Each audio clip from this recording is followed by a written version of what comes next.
like how you think affects how you feel, and then how you feel affects how you behave. So if I think angry thoughts, I'm gonna feel angry, and then I'm gonna behave angry. So this article is kind of more like just like a little life lesson in perspective. I don't know if you guys ever watched American Idol back in the day. Like season 1. Like the old seasons, yeah. Kelly Clarkson, dude. Do you remember Kellie Pickler? I remember Ruben Studdard. Oh, okay. I remember Clay Aiken. I remember Fantasia something. Now we're just making people up. No, dude. I'm just kidding. I remember. You know Fantasia, dude. Yeah, of course you do. Fantasia Barrino, yeah, of course. Yeah, there was a girl named Kellie Pickler, season 5. She was she was a country style singer. She didn't win or anything, but she's one of those ones that made it big after. So highly successful country singer. She ends up marrying another country music writer named Kyle Jacobs. And Kyle Jacobs is a successful musician, also like a songwriter. He does an Instagram post about how an album he was working on went platinum. Wow. Like big celebration. Also, he's unveiling this app for musicians that kind of connects the community. Like all good news. The next day he shoots himself. Oh, jeez. Whoa. And they have there's no reason to suspect foul play. They know that it's. Is there a suicide note? Is that why?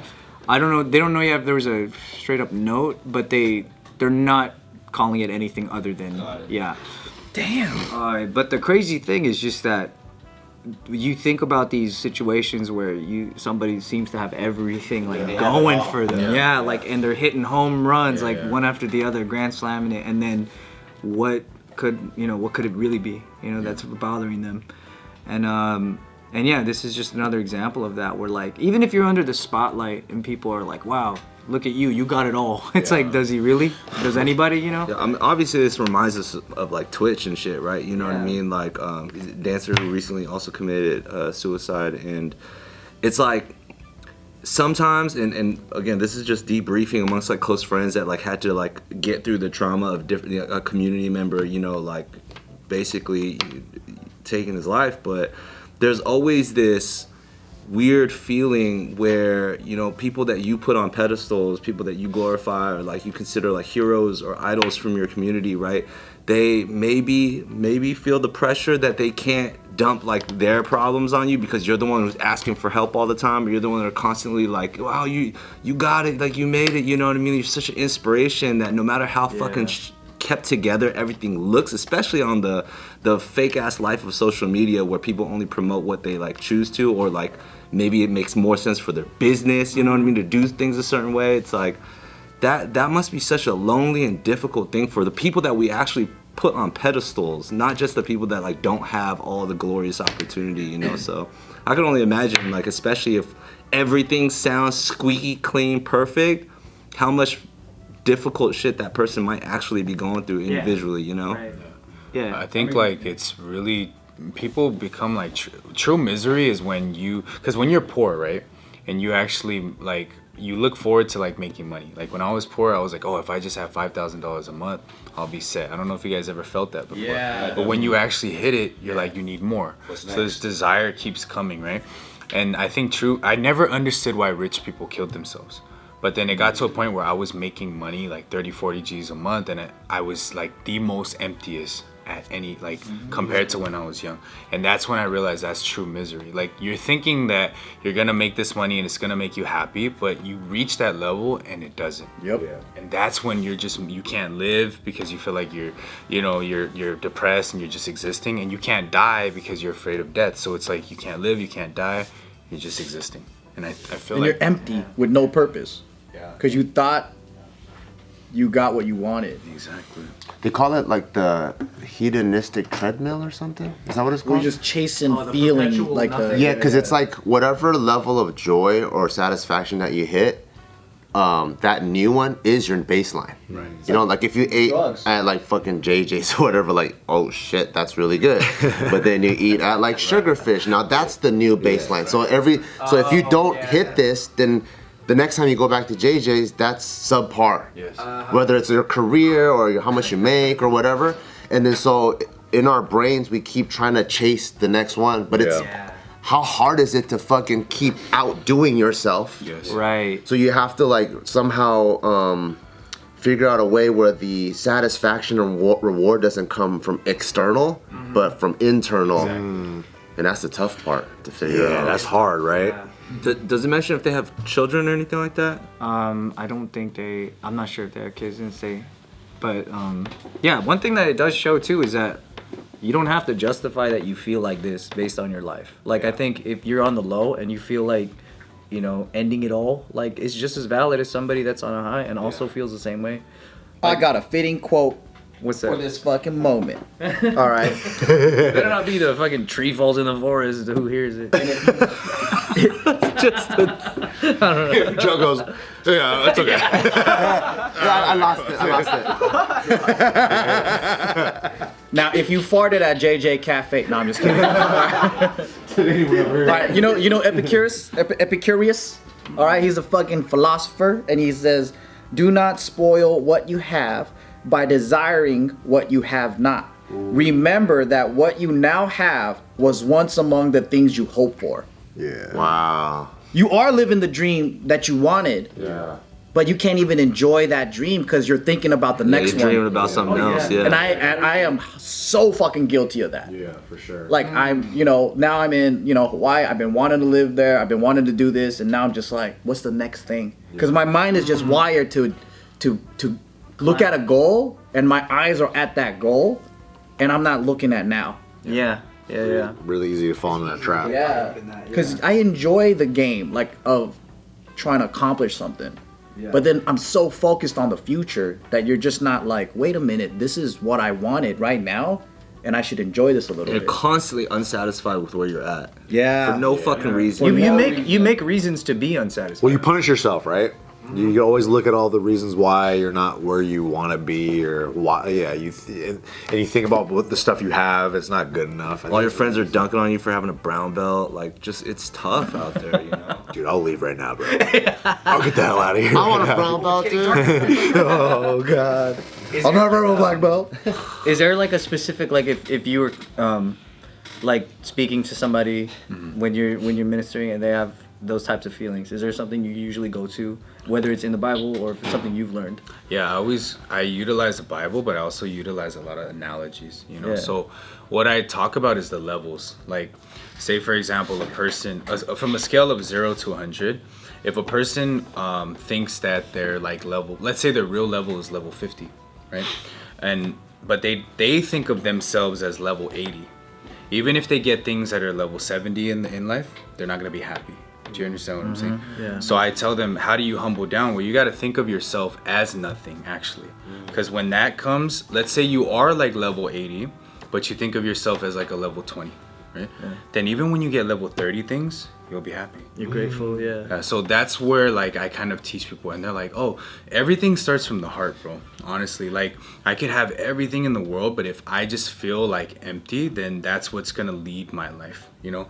When I went to Africa, right? So I went to Africa for like missionary trip, and there was these kids that so there was civil war in Africa, right? 15 years. They didn't have running water, they didn't have electricity. These kids were like playing with a soccer ball. It wasn't even a soccer ball. It was like a beach towel rolled up, but it was like 50 kids playing with it. Yeah. Super happy. Yeah. They have no running water. They hike like 2 miles each way to get water and bring it back, right? No electricity. They use candles at night, no restroom, anything. They dig a hole in the ground. But when I saw them, like, they're so much happier than me. And it didn't make any sense to me. Like, we're in America, we turn on the faucet, we use it, you know what I mean? Like magic. But there's always complaints in my heart. Like, man, I wish I was in a better family. Like, it was actually the heart that was messed up. And that's what I learned. Like, okay, this needs to be fixed before anything else. And that's what Bart was saying. Like, internally, that has to be fixed. So how do we fix it? Well, it's a spiritual thing for me. Personally, where when I think about it, like, okay, what do I have? Like, when a thought comes to me, for example, I'm lonely. Those thoughts come all the time. You're lonely. But I think about it. Am I really lonely?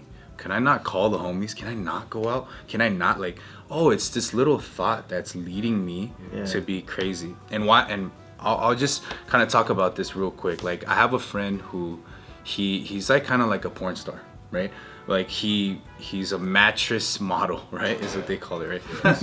Mattress model. Yeah, He's living the dream. right. So he has sex with like a lot of women, and this dude, he goes in raw, like straight up. He never wraps it up, right? So a few months ago, he hit me up and he was like, "Hey Johnny, I have AIDS, right? Like HIV/AIDS, whatever." And I was like, "What the hell?" I wasn't really shocked, to be honest with you. I'm like, "Bro, you should have wrapped In your industry and the way you do it. Right. Yeah. But in my heart, I was like, you know, I kept having this question, like, but how does he know that, right? Like, so I asked him, did you get tested? He said, no, bro, like, I lost weight, I have symptoms. I'm like, what the hell? And then but then he says a girl that he was messing with was like tested positive, right? So I'm like, okay, regardless of what that is, like, that's the situation, you go and get tested. Right? And then he's like, no, bro, this guy's an atheist. He doesn't believe in God. I'm like, bro, I feel like your thoughts are attacking. He's like, what the fuck does that even mean? My thoughts are attacking me. So he just like blew it off, right? This dude sends me like a text message like a couple months later, 2-3 months later. He's basically saying that he's gonna kill himself, you know? And I'm just like, what the? So he texts like this long rant. I could see the roller coaster. Like, I hate God. If God was real, why would he do this? And it's just like all this. And then it goes to like remorse. And then it goes to like, you know, it's like going everywhere. Yeah. And so, Spiraling, right? right. So I'm at Lancaster State Prison. And I'm like, all right, I'm just going to drop everything. I end the class like quick. Shoot down back to, he lives in Alhambra, shoot down to Alhambra. He lives in a back house. His parents live in the front house. He lives in like the back house. Like, I'm knocking on the door, whatever. He's not opening up, right? So I bust like my old criminal ways. Bam, and like hop in. And I'm like, you know, I'm a bigger dude. So I'm getting in his window and I see this dude, like he has this blank stare, like this distant stare. Yeah. He's in his boxers and he has his 9mm and it's on his hip. So he's about to do it, straight up. And so when I get there, like, I'm like, bro, stop doing that. Like, relax. And he's just like, he just looks over like, I'm gonna do it, you know? I told him, look, give me like 3 days to a week. Let's go get you tested. He's like, bro, he blew up on me right then. He's like, I have it. Like, I don't know what you're talking about. Like, so anyway, I have Kaiser. Right? I take him with me. We pay for a full panel. Draw his blood, swab, everything, right? We basically pay for everything. We test for everything. So we get there. After 3 days, 72 hours, you know, you get the email and he's basically negative for everything. Yeah. He's negative for everything. He doesn't have AIDS, doesn't have anything. But what was causing him, like let's say he smoked himself that day, it would have literally been for nothing. Yeah. But what was causing, was it really that he had AIDS? His paranoia. Thought, exactly. Yeah. It was the thought that was leading him. Overthinking. Exactly. So it comes down to that, bro. You know, like, always our thoughts come and they're like, oh, you know, you're lonely. You know, you don't have anything. Actually, this guy, the husband, he has everything, actually. But he wasn't able to stop and actually process it. He just, like, how you think affects how you feel. And then how you feel affects how you behave. So if I think angry thoughts, I'm gonna feel angry and then I'm gonna behave angry, right? So I'm gonna be violent or whatever. So I really think, like, it's really important for people out there listening to really think about your thoughts, as crazy as that sounds. I know. You know what I'm it does saying? sound Like, funny to say think that. about your thought. But People get defensive when you tell them you can control those words in your mind and you can control those thoughts. They get so mad. Yeah. Because they're like, no, you don't know. You haven't been through what I did. It's like, you can choose how you tell your own story. Definitely. It's a skill in itself, right? Yeah. Learning how to check yourself So and did be your really buddy self-aware. celebrate by having more sex? So he comes to church with me now. Straight up. Yeah. He comes to church. That's amazing. Yeah, That's dope. I mean, that's doing God's work, bro. Like, I feel like, I left the church a long time ago, but what you're actually doing is true Christianity, true saving. You know, other people, like, they're so smug, bro. I hate. I know we didn't have people like that. When they sit there and judge you and say you're wrong, you're going to hell. You're Don't do this. Don't do that. That is the kind of love lacking Christianity that I fucking hated. That's what could turn you off to the entire thing. No, Absolutely. Yeah, they're just getting angry, judging you. But then, like, true love is when you're just like, man, you made mistakes, so did I. But like, Right. I'm Yeah, here you're for still you. welcome. Yeah, absolutely. Right.